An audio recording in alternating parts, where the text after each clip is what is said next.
আজকে যে গল্পটা পড়ে শোনাবো সেইটি কিন্তু ভীষণ সুন্দর একটি গল্প। আর গল্পটার নাম হচ্ছে আসল মা। একবার এক রাজ্যে একটা ছোট্ট শিশুকে নিয়ে দুইজন মহিলার মধ্যে ঝগড়া শুরু হয়ে গেল। একজন বলে, এটা আমার বাচ্চা। আবার অন্য একজন মহিলা বলছে, না না না, আমি এর মা।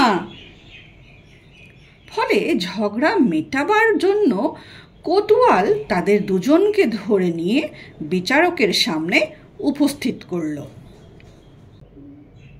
দুইজন মহিলার একই দাবি শুনে বিচারক আবার ফাঁপড়ে পড়ে গেলেন। তিনি দেখলেন এটা তো খুবই গোলমেলে ব্যাপার। তিনি ভাবতে লাগলেন কি করে এর সত্যতা জানা যায়। অনেকক্ষণ গভীরভাবে চিন্তা করার পর তিনি একটা উপায় বার করলেন। তিনি রক্ষীকে আদেশ দিলেন, এক্ষুনি এই শিশুকে 2 টুকরো করে ফেলো এবং একটা করে টুকরো ওই 2 মহিলাকে দিয়ে দাও। এই কথা শোনা মাত্রই একজন মহিলা আতঙ্কে চিৎকার করে উঠল। সে তখন 2 হাত জোড় করে কাঁদতে কাঁদতে সে বলল, না না না হুজুর, এ কাজ করবেন না আপনি। হুজুর, দয়া করে বাচ্চাকে মারবেন না। আমি বাচ্চা চাই না। আপনি বাচ্চাটি ওই মহিলাকে দিয়ে দিন।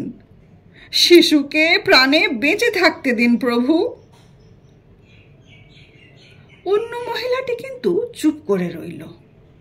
ফলে বিচারক খুব সহজেই আসল মাকে চিনতে পারলেন। তিনি জানতেন কোনো মার পক্ষেই নিজের সন্তানের মৃত্যু দেখা সম্ভব নয়। তাই বুঝলেন যে আসল মাই তার বাচ্চার ওপর থেকে নিজের দাবি তুলে নিতে চাইছে। খুশি হয়ে বাচ্চাকে তিনি আসল মার হাতে তুলে দিলেন ও নকল মাকে জেলে পাঠালেন। তো শুনলে তো কত সুন্দর একটি গল্প। এই গল্পটা থেকে আমরা কি শিক্ষা পাই? এই গল্পটা থেকেই আমরা এটাই শিক্ষা পাই যে সর্বদা সত্যের জয় হয়। তার মানে এখানে যে সত্য যে ঘটনাটা ছিল সেটাই তো প্রকাশ পেল না। যে মা মিথ্যে কথা বলছিল তার তো জেল হয়ে গেল, আর যেই মা সত্য কথা বলছিল সেই তো বাচ্চা পেয়ে গেল, তাই না? সেই জন্য কখনোই মিথ্যে কথা বলতে হয় না। সবসময় সত্য আর যে কথাটাতে অন্যর উপকার হবে সেটাই ভাবতে হয়, তাই তো? ঠিক আছে।